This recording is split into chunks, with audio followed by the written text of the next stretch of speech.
el hombre como varón y hembra. ¿Por qué creó Dios dos sexos? ¿Y pueden los hombres y las mujeres ser iguales y a la vez tener papeles diferentes? Un aspecto de la creación, a imagen y semejanza de Dios, es la creación del hombre con respecto a que sean varón y hembra. Nosotros acuérdense que la clase pasada vimos que el Señor nos había hecho a su imagen y semejanza y el propósito de la semana pasada, ojalá que todos lo hayan visto, era de alguna manera dejar de estar viendo solamente al hombre como este ser caído que arruinó todas las cosas por su pecado, sino que viésemos la otra cara de la moneda de que aún en esa situación caída seguía evidente y seguía patente y presente la imagen de Dios. Y que el propósito con el cual Dios había creado al hombre era que el hombre fuera su imagen y se comportara a su semejanza. Bueno, en ese mismo orden, en esa misma dirección, tomando ese mismo panorama, vamos a ver que un aspecto de cuando Dios crea al hombre a su imagen y semejanza es que a propósito crea al hombre como varón y hembra, que lo crea como hombre y mujer. Génesis 1:27 dice, y creó Dios al hombre a imagen de Dios lo creó, varón y hembra los creó. Y Génesis capítulo 5 del 1 al 2 dice, este es el libro de las generaciones de Adán.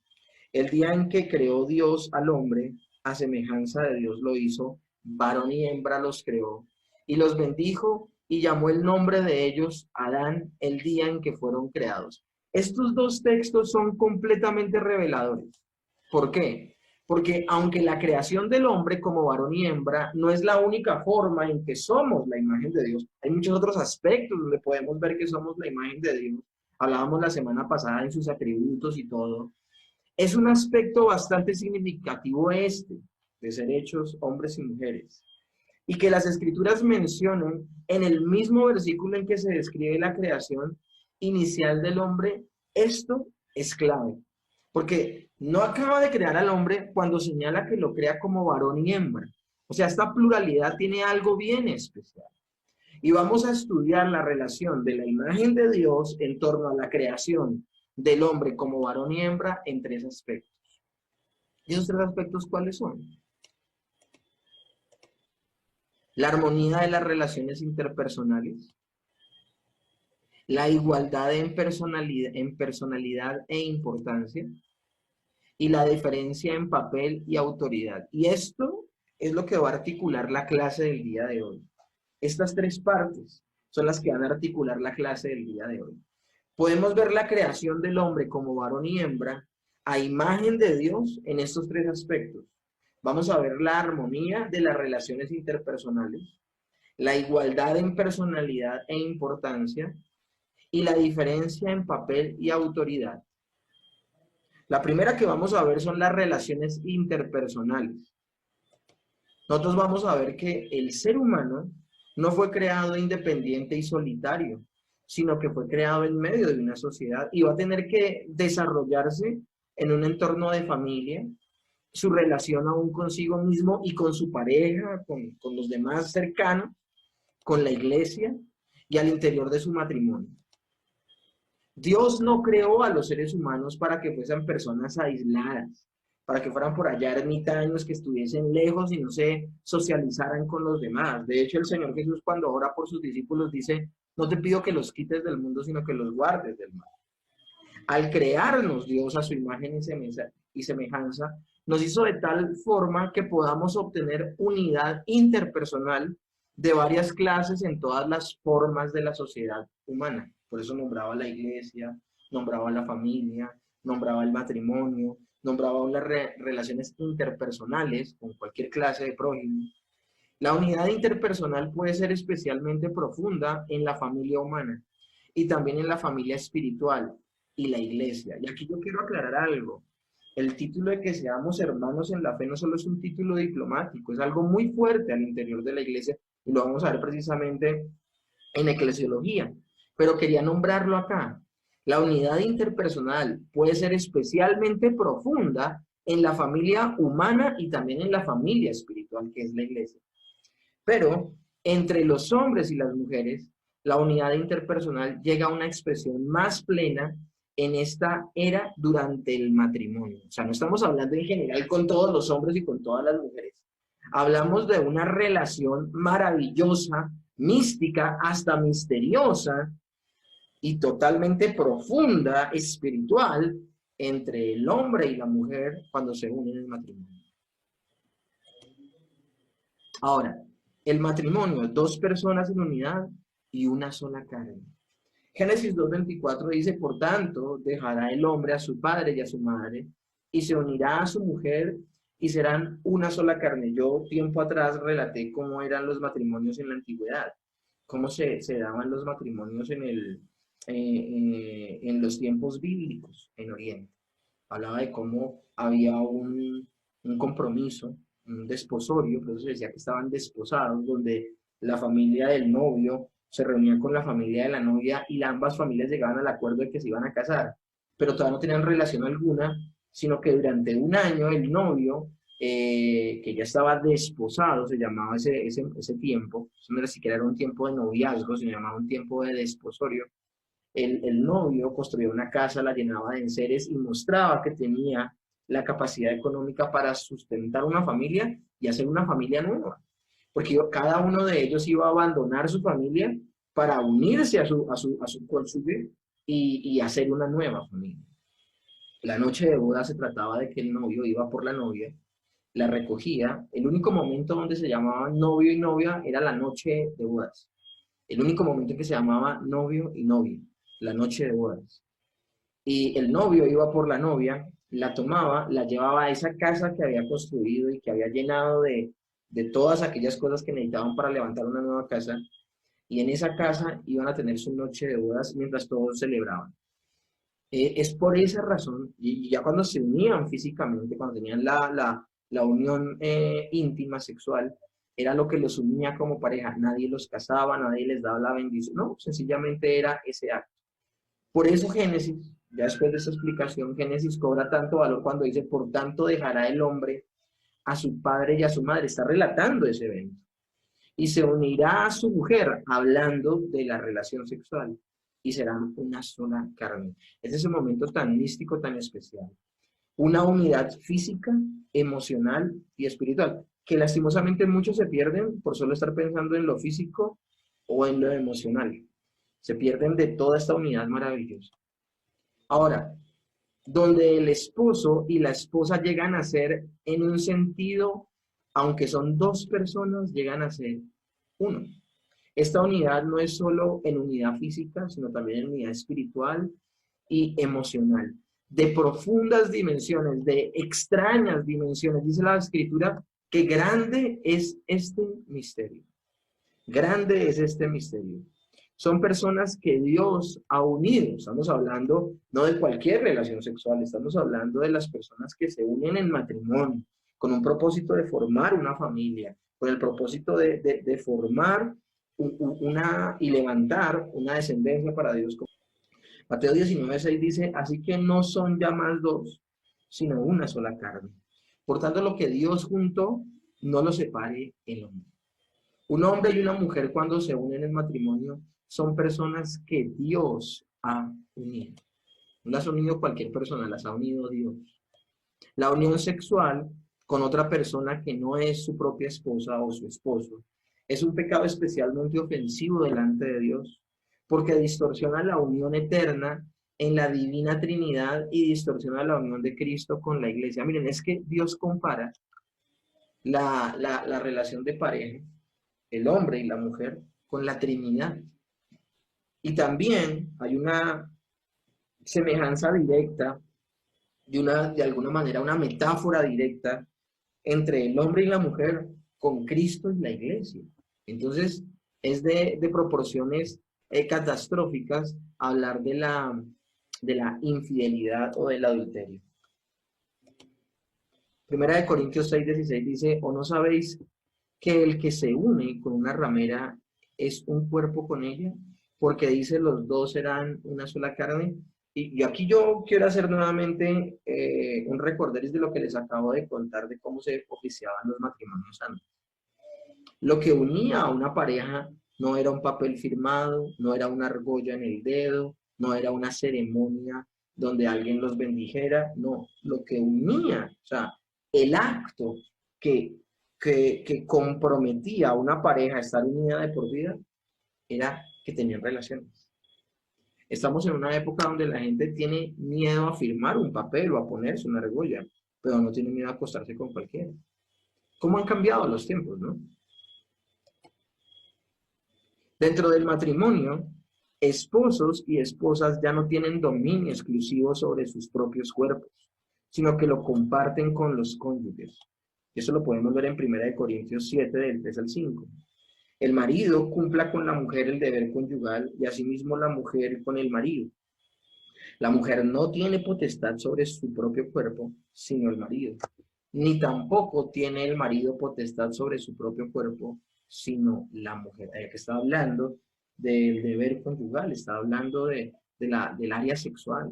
Los cónyuges no se pueden negar el uno al otro. Dice la Biblia que ya no se pertenece a sí mismo, sino que le pertenece a su pareja. El hecho de que Dios creó dos personas distintas como varón y hembra, más bien que solo un hombre, es parte del hecho de que somos imagen de Dios por una sencilla razón. Porque puedo ver a través de que seamos hombre y mujer, puede ser visto, o los seres humanos podemos ver reflejado hasta cierto punto la pluralidad de personas dentro de la Trinidad. Y hasta cierto punto digo porque pues la Trinidad son tres. Aquí estamos hablando solo de dos, pero podemos ver la pluralidad. ¿Y eso qué quiere decir? Que es un solo Dios verdadero, pero también son tres personas distintas. Y nosotros reflejamos de alguna manera esa característica, ese atributo, esa maravilla de Dios al el Señor crear al ser humano, pero el ser humano está compuesto por hombres y mujeres. El esposo, su deber con su esposa es amarla como a su propio cuerpo. Efesios 5:28 dice, así también los maridos deben amar a sus mujeres como a sus mismos cuerpos. El que ama a su mujer, a sí mismo se ama. Y es que hasta ese punto llega la unión marital. Hasta ese punto llega. Somos uno, somos una sola carne. Y si yo amo a mi esposa es como si me amase a sí mismo. La unión entre esposos no es temporal, sino es para toda la vida. Y ahorita cuando oraba por esta clase, oraba porque cayeran muchos paradigmas, porque qué triste es que al día de hoy aún personas cristianas o personas al interior de la fe tienen el divorcio como una opción. El divorcio nunca ha sido una opción. Alguien podría decir, pues está en la escritura, sí, pero si vamos a citar la escritura, está en la escritura por la dureza de los corazones de las personas, personas a las que se les estaba exigiendo que cumplieran la ley, pero eran personas que no habían nacido de nuevo. Tú y yo, por haber nacido de nuevo, sí podemos cumplir con la ley. No somos salvos por cumplir la ley, pero ya que somos salvos, podemos cumplir la ley porque el Espíritu Santo nos capacita para cumplirla. La unión entre esposos no es temporal, sino es para toda la vida. Malaquías 2:14 dice, porque Jehová ha atestiguado entre ti y la mujer de tu juventud, contra la cual has sido desleal, siendo ella tu compañera y la mujer de tu pacto. Es que el término pacto es algo bien importante. Eso es el matrimonio, un pacto. Romanos 7:2, porque la mujer casada está sujeta por la ley al marido mientras éste viva. Ayer hablábamos en el seminario de familia acerca del adulterio y hablábamos de que la pena del adulterio era la muerte. Uno, no solamente por castigar el pecado del que transgredía el mandamiento de no adulterar, sino que también ese castigo dejaba libre al cónyuge agraviado, es decir, a la persona a la cual les habían sido infiel, o sea, el cónyuge que no cayó en pecado, sino que fue víctima del pecado de su cónyuge, él quedaba libre para poder volverse a casar. Porque lo único que libera a una persona de estar unida a su esposo es la muerte, o a su esposa es la muerte. Entonces, por esa razón, el adulterio se castigaba con la muerte. Uno, porque la paga del pecado es la muerte. En cualquier aspecto, la paga del pecado es la muerte. Pero dos, al morir el cónyuge pecador, quedaba libre el cónyuge que había sido agraviado y podía volverse a casar, porque el pacto solamente estaba establecido mientras viviera el cónyuge. Por eso habla mientras éste viva, Romanos capítulo 7. El matrimonio representa entonces la relación entre Cristo y la iglesia. Ya vimos un aspecto y es la comparación que hay entre el matrimonio y la Trinidad. ¿Por qué? Por su pluralidad. Pero ahora veamos cómo el matrimonio representa la relación de Cristo y la iglesia. Efesios 5, 31 y 32 dice, por esto dejará el hombre a su padre y a su madre, y se unirá a su mujer, y los dos serán una sola carne. Aquí Pablo está citando Génesis. Y enseguida dice, grande es este misterio, mas yo os digo esto respecto de Cristo y de la iglesia. Y esto es maravilloso, porque está hablando de el hombre dejará a su padre y a su madre y se unirá a su mujer y los dos serán una sola carne. Y uno dice, está hablando de los seres humanos. Dice, más yo digo esto respecto de Cristo y la iglesia. Esto es maravilloso, o sea, la unión de Cristo con la iglesia. La unión matrimonial de una manera representa, por un lado, la Trinidad. Así como existe compañerismo al interior de la Trinidad, comunicación, participación en la gloria entre los miembros, todo esto existe dentro de la Trinidad. Dios también hizo a Adán y a Eva en tal forma que ellos compartieran amor y comunicación y se dieran honor mutuo en sus relaciones interpersonales. Miren, esto es clave, porque aquí ya estamos viendo los papeles correctos y reales del hombre y la mujer al interior del matrimonio. Dios le hizo también en Adán y a Eva, hizo a Adán y a Eva de tal forma que ellos, uno, compartieran amor, compartieran comunicación, y este amor y esa comunicación eran perfectos antes de la caída, y se dieran honor mutuo en sus relaciones interpersonales. Si vivimos en una sociedad compuesta solo por hombres cristianos o una sociedad compuesta solo de mujeres cristianas, no obtendríamos un cuadro completo del carácter de Dios. No veríamos, por ejemplo, esa comunión que había en la Trinidad eternamente, esa comunión que tenía, por ejemplo, el Padre con el Hijo y con el Espíritu Santo. Juntos en sus diferencias y facetas complementarias, el hombre y la mujer reflejan la belleza del carácter de Dios en esa comunión, en ese honor, en ese amor mutuo. Si somos iguales en cuanto a la imagen de Dios, ciertamente los hombres y las mujeres son igualmente importantes e igualmente valiosos para Dios. En eso somos iguales. Somos igualmente importantes y valiosos para Dios. No es más valioso el hombre o más valiosa la mujer. No es más importante el hombre o más importante la mujer. Ambos, por pertenecer a la raza humana, por ser parte del hombre, del ser humano, son iguales en importancia y en valor. Tenemos un valor igual ante Él por toda la eternidad. Ahora, ¿en qué somos iguales? Somos iguales en personalidad e importancia. Así como las personas de la Trinidad son iguales en personalidad e importancia, los hombres y las mujeres fueron creados como iguales a la imagen de Dios y ambos reflejan el carácter de Dios. Primera de Corintios 11:7 dice, porque el varón no debe cubrirse la cabeza, pues es la imagen y gloria de Dios, pero la mujer es la gloria del varón. Y ahí es donde empezamos a ver en primera instancia, de alguna manera, algunas facetas diferentes que hay entre hombres y mujeres. En este pasaje no se está negando que la mujer fue creada a imagen de Dios. Algunos toman ese texto y dicen, no, es que acá dice que la mujer, por ser la gloria del varón, fue hecha imagen, fue del varón. No, eso no lo está diciendo, no saquemos las cosas de contexto. Pero sí está afirmando que hay diferencias entre los hombres y las mujeres que deben reflejarse en la iglesia y en el hogar.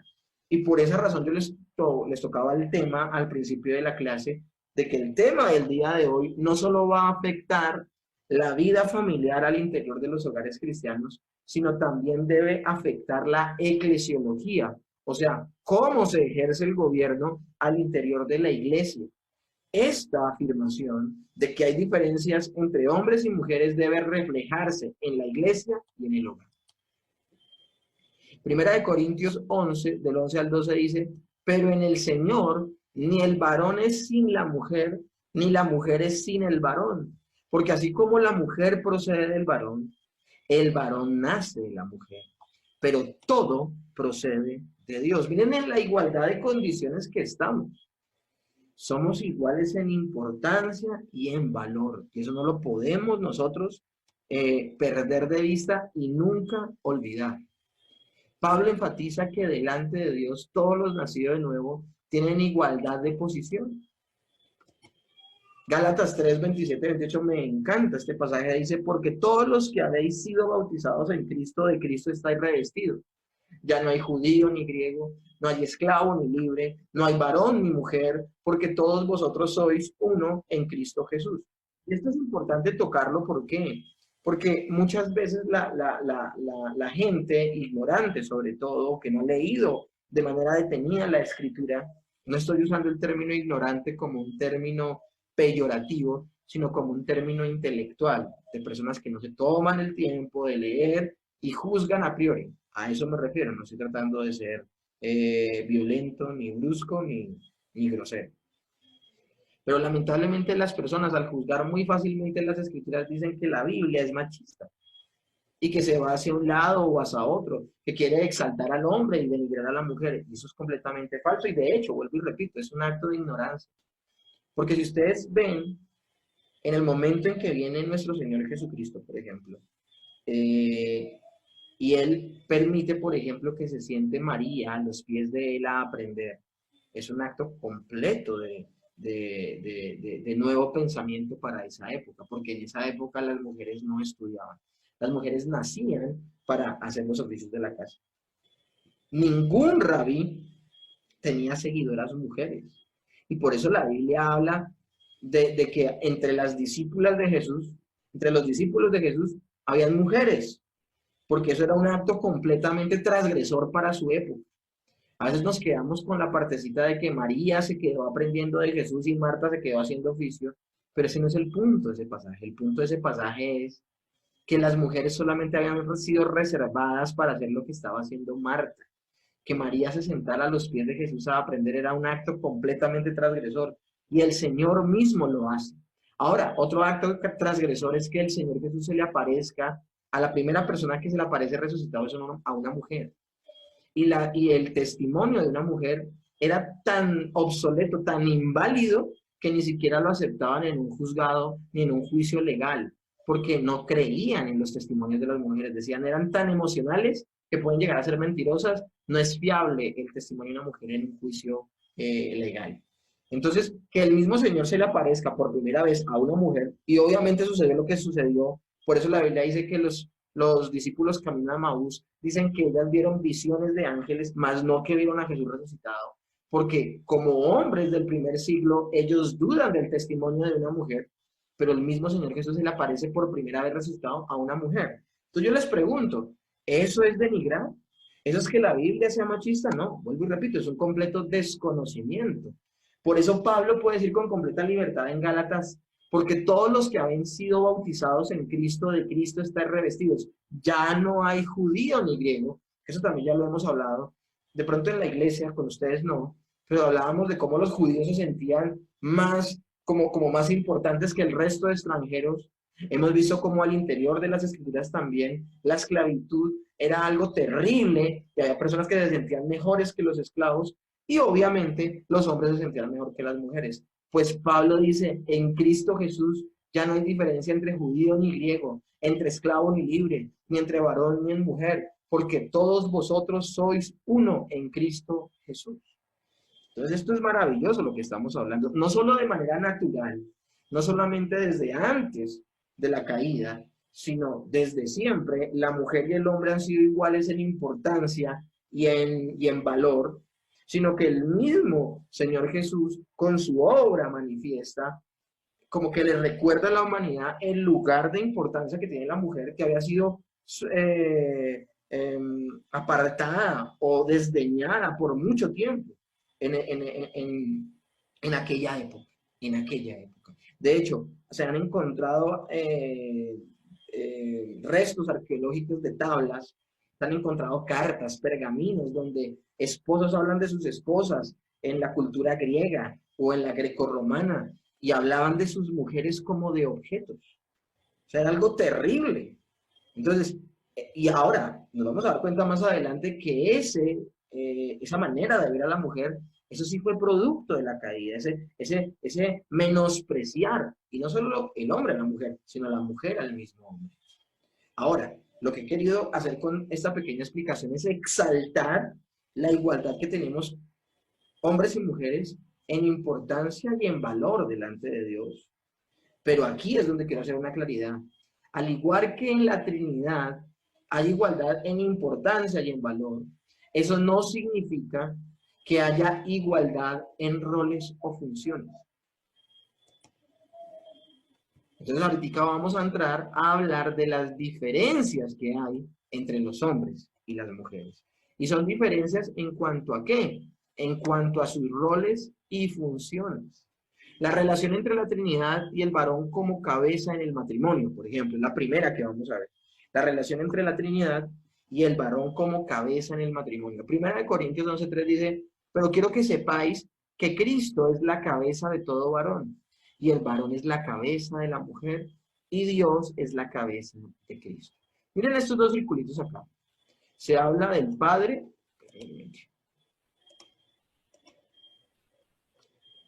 el Hijo y el Espíritu Santo. Se habla de que el Padre, Dios, es la cabeza de Cristo. Ahora, Cristo es la cabeza del hombre. Y el hombre, a su vez, es la cabeza de la mujer. Entonces, aquí vemos una distinción en autoridad que pudiese representarse como está en la figura. ¿Ok? Entre los miembros de la Trinidad ha habido una igualdad en importancia, personalidad y deidad a lo largo de la eternidad. Ninguno es más Dios que el otro, ninguno es más importante que el otro. Pero también ha habido diferencias en las funciones de los miembros de la Trinidad. Dios el Padre ha sido siempre el Padre y se ha relacionado con el Hijo como un padre se relaciona con su Hijo.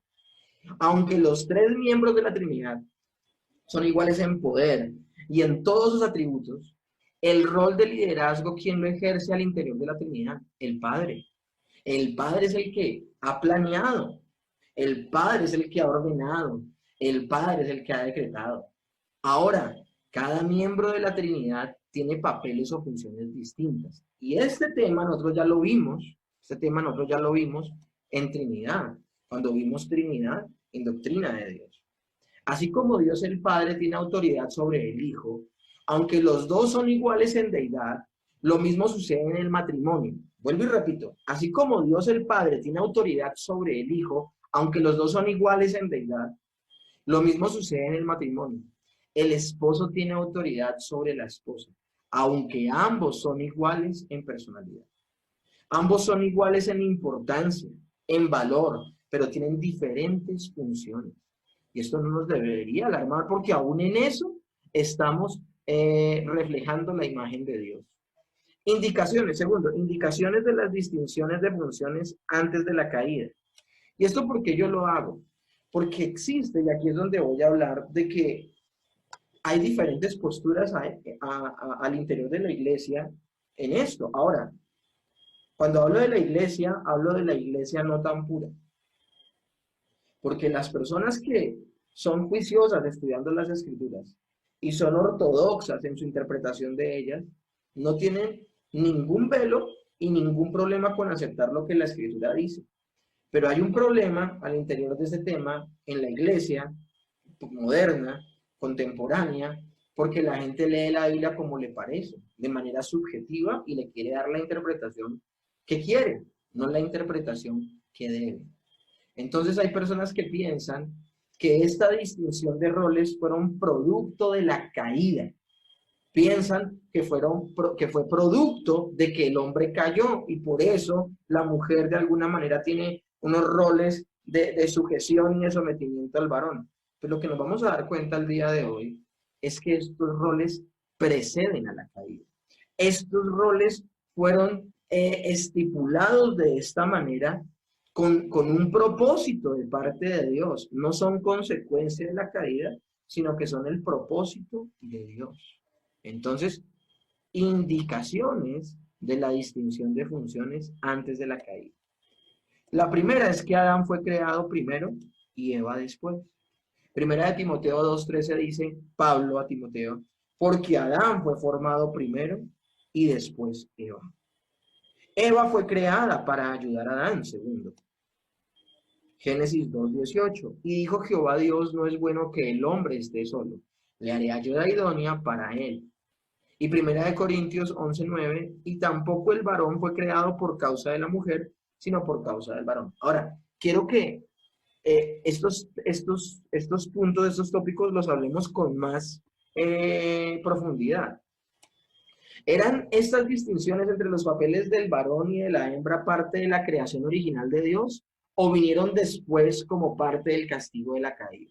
Bueno, en primera instancia, cuando Dios le dijo a Eva, desearás a tu marido y él te dominará, que está en Génesis 3:16, fue ese el momento cuando Eva empezó a estar sujeta a la autoridad de Adán, porque esa es la interpretación que muchos le dan. La gente dice, no, Eva era igual en importancia, en valor, pero también en autoridad con Adán. O sea, la palabra de Eva era tan categórica como la de Adán. Ahora ella se empezó a sujetar. Fue cuando en Génesis 3:16 dice, desearás a tu marido y él te dominará. Fue desde allí. Ahora, sin embargo, si examinamos el texto de la narrativa de la creación en Génesis, vemos varias indicaciones de diferencias entre los papeles de Adán y Eva, aún desde antes de la caída del hombre y del que el pecado entrara al mundo. Y voy a mostrarles estas evidencias. A, el hecho de que Dios creó primero a Adán y después de un cierto tiempo creó a Eva, que fue lo que les acabo de leer en Génesis 2, del 7 y el 18 y 23.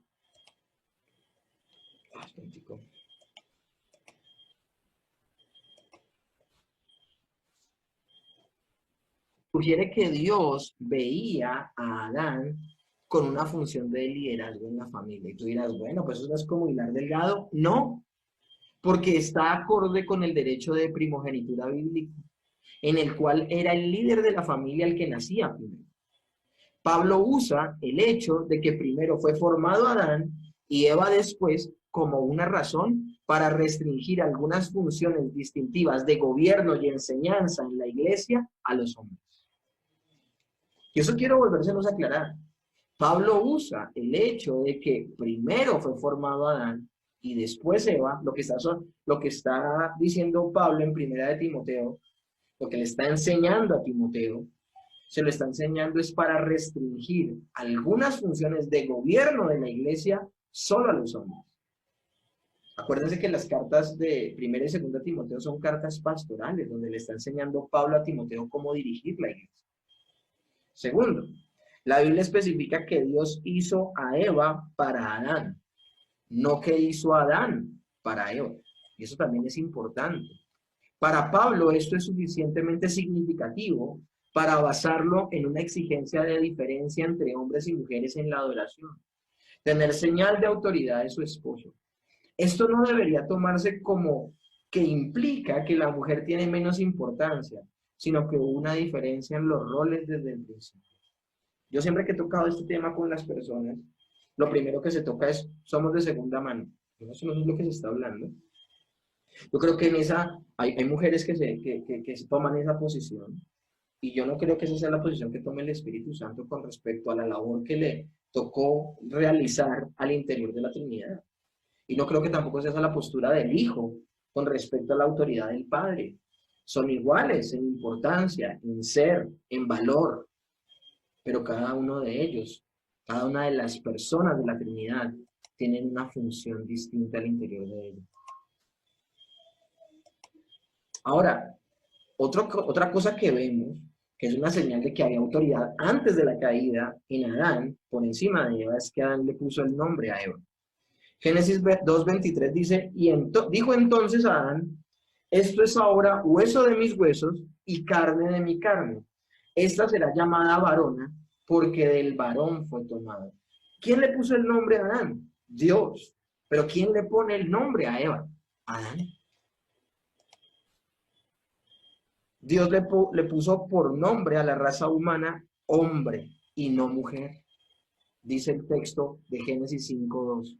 Varón y hembra los creó y los bendijo y llamó el nombre de ellos Adán el día que fueron creados. Entonces aquí vemos otros dos argumentos muy fuertes. El primero de ellos es que Adán le pone el nombre a Eva. Y el otro es que toda la raza humana se llama Adán, se llama hombre, no se llama mujer. Vamos a ver estos dos argumentos con más detalle. El hecho de que Adán puso el nombre a todos los, hablando de que Adán le puso el nombre a Eva, no es algo atípico. Adán inmediatamente antes de ponerle el nombre a Eva, le había puesto el nombre a los animales, o estaba en esa labor, que la otra vez discutíamos con Julio acerca de esto. Estaba en esa labor de ponerle el nombre a los animales. El hecho de que Adán puso el nombre a todos los animales indicaba la autoridad de Adán sobre el reino animal, porque en el pensamiento del Antiguo Testamento, el derecho de ponerle nombre a alguien implicaba autoridad sobre tal persona. Esto se ve, por ejemplo, cuando Dios le pone nombres a las personas como Abraham y Sara, que se los cambia, y cuando los padres le ponían los nombres a sus hijos. Dado que un nombre hebreo designaba el carácter o función de alguien, Adán estaba especificando las características o funciones de los animales que nombraba. En ese orden de ideas, también Adán, al ponerle el nombre a su mujer, estaba ejerciendo autoridad sobre ella, estaba demarcándole un camino. Otro argumento es nombrar a toda la raza humana con el término que se refiere en particular a Adán. Ustedes van a ver la raíz del nombre Adán, y en partes de la escritura Adán está en plural y en otras está Adán en singular. Un hombre en vez de mujer sugiere que la función de liderazgo le corresponde al hombre. Entonces, eso también es importante tenerlo en cuenta. Es muy importante y sucedió también antes de la caída. Esto es similar a la costumbre de la mujer de tomar el apellido del esposo cuando ella se casa. Significa que él es la cabeza de la familia. O sea que esto no debe ser para nosotros algo extraño, porque aún en nuestra sociedad funciona así. Otro argumento, Dios le habló primero al hombre y después a la mujer en la caída. O sea, de hecho, Génesis 3:9 dice, más Jehová Dios llamó al hombre y le dijo, ¿dónde estás tú? Adán y no Eva representaba a la raza humana. Primera de Corintios 15:22. Porque así como en Adán todos mueren, también en Cristo todos serán vivificados. Y Romanos 5:15 dice, porque si por la transgresión aquel uno murieron los muchos, hablando en masculino. Todo el tiempo se está hablando del pecado de Adán, pero ¿quién fue la primera que pecó? Fue Eva. Y cuando Eva es la que peca en primera instancia, cuando el Señor llama a cuentas, ¿a quién llama a cuentas? ¿A Eva? No. Veamos estos puntos de manera más profunda. Después de la caída, aunque Eva había pecado primero, Dios fue primero a Adán y le pidió cuenta de sus acciones. Hay gente que tiene la idea de que cuando Adán pecó, estaba por allá lejos hablando con los animales. No, si uno lee el texto cuidadosamente, uno se da cuenta que todo el tiempo Adán estuvo al lado de Eva. De hecho, dice que ella comió y dio a su marido. O sea, fue un acto inmediato. O sea, ¿dónde fue a llamarlo? ¿Al parche león o qué? No, estaba ahí, al lado de él. Entonces hablamos de que hay una profunda, un pecado de omisión por parte de Adán, donde ve a su mujer haciendo todo lo que está haciendo, viendo con codicia el árbol, escuchando a la serpiente, haciéndole caso, mordiendo al fruto, y él no aparece por ningún lado. De hecho, su única intervención en el asunto es que también peca. El líder de su familia, al que tenía que llamar primero para que rindiera cuentas por lo que había sucedido en la familia, Dios era a Adán. A Adán. ¿Y por qué? Porque el mandamiento Dios se lo había dado a Adán, no se lo había dado a Eva. El mandamiento de no comer del fruto de Eva lo supo fue por labios de Adán cuando le contó lo que le había dicho Dios. Aunque Eva pecó primero, se nos considera culpables del pecado de Adán, no del pecado de Eva, que es el otro argumento. ¿Por qué? Esto nos indica que Dios le había dado a Adán la función de cabeza o de liderazgo con respecto a la raza humana, papel que no le dio a Eva. Entonces, las evidencias son muchas, como para poder decir que los roles o las diferencias o la autoridad, la cabeza del hombre fue luego de la caída. Otro argumento más. La maldición causó una distorsión de las funciones anteriores. No fue el comienzo de nuevos papeles. O sea, cuando el hombre cae en pecado, no es que haya unos nuevos roles en los seres humanos, no. Lo que significa es que los roles ya establecidos se distorsionaron, producto del pecado. Y no nos debe extrañar, el pecado distorsionó todo, lo dañó todo. Adán tendría la responsabilidad primaria de labrar la tierra y cultivar cosechas. Génesis 2:15, tomó pues Jehová Dios al hombre y lo puso en el huerto del Edén para que lo labrara y lo guardase.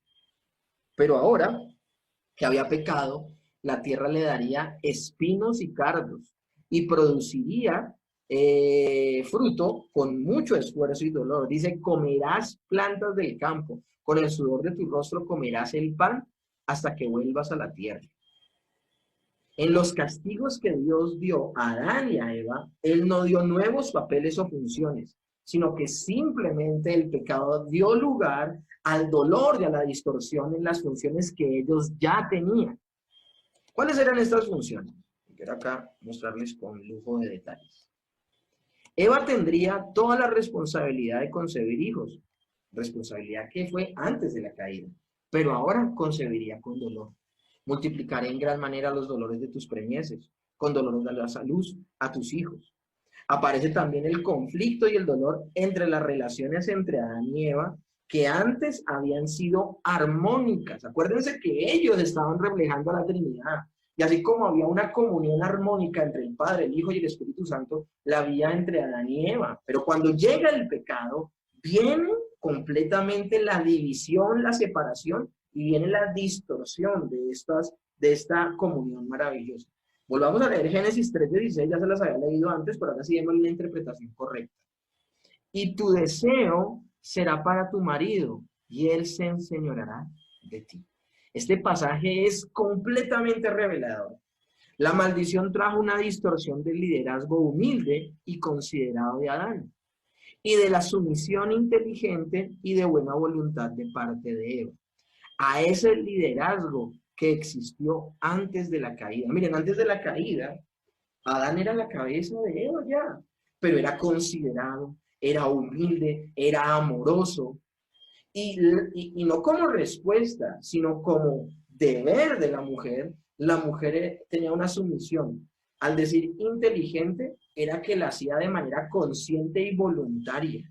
Ella se agradaba de confiar y depositar todo su ser en su marido.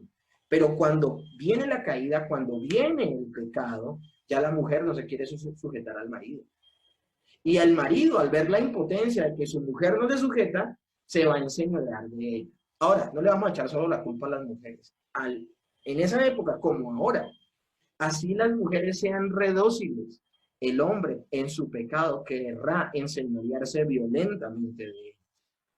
Y así, y también en las mujeres caídas, las mujeres después del pecado, siempre tenderán a querer tomar la autoridad de la casa.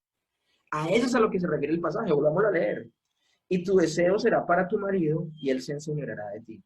Ese tu deseo será para tu marido es, la mujer siempre querrá de manera completamente transgresora tomar la autoridad de su marido.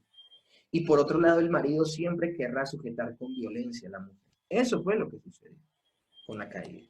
No que se hayan dado otros roles, no, los que ya existían se distorsionaron.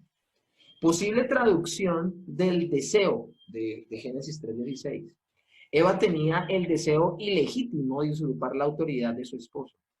Si esta explicación de la palabra desearás es correcta, como parece serlo, estaría entonces indicando que Dios estaba introduciendo conflicto en las relaciones entre Adán y Eva y el deseo de parte de Eva de rebelarse contra la autoridad de Adán. Dominará, ahora la parte de Adán, dominará, enseñará, del hebreo mashal, es un término fuerte. Acá estamos hablando ya del rol del hombre. Y generalmente se usaba mashal en el gobierno monárquico, no la autoridad dócil, humilde y amorosa que tenía el hombre antes de la caída. Entonces vemos cómo se desdibujan completamente los papeles del hombre y la mujer a causa de la caída. Y otro argumento más es, la redención de Cristo reafirma el orden de la creación, no lo anula. Si supuestamente los roles diferentes del hombre y de la mujer son causados por la caída, pues la redención en Cristo de Jesús haría que ¿qué? Que esos roles desaparecieran. Porque si el Señor nos redime y si el Señor hace la obra, pues Él va a acabar con toda la obra del pecado. Y si los roles diferentes del hombre y la mujer son consecuencia de la caída, esos roles desaparecerían. Pero ¿saben qué vemos al interior de las Escrituras? Que esos roles no, los apóstoles en el Nuevo Testamento no instan a que estos roles desaparezcan, sino que instan a que estos roles se sigan ejerciendo por estar unidos a Cristo. Entonces, esto es una señal más de que los roles son antes de la caída y no después de ella. Colosenses 3, 18 al 19 dice, casadas, estad sujetas a vuestros maridos, como conviene en el Señor. Maridos, amad a vuestras mujeres y no seáis ásperos con ellas. Miren que el pasaje está hablando, y esta es una copia de lo que dice Efesios capítulo 5. Se le llama a Colosenses y a Efesios las cartas gemelas. La mayoría de su contenido es muy parecido. Y aquí el apóstol Pablo le está diciendo a gente redimida, a gente unida a Cristo, a creyentes, les está diciendo a las casadas, sujétense a sus maridos. Y le está diciendo a los maridos que no sean ásperos con sus esposas, sino que como lo hizo alguna vez Adán, en amor, humildad y con todo respeto, generen ese gobierno y esa autoridad sobre sus mujeres.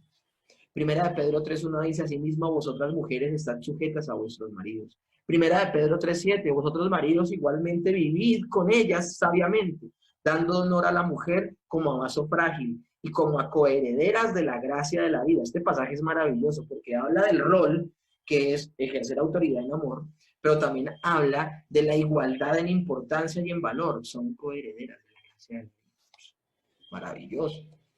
Si es correcto el argumento anterior acerca de la distorsión de las funciones que aparecieron en la caída, después de la caída los roles no aparecen, los roles son distorsionados.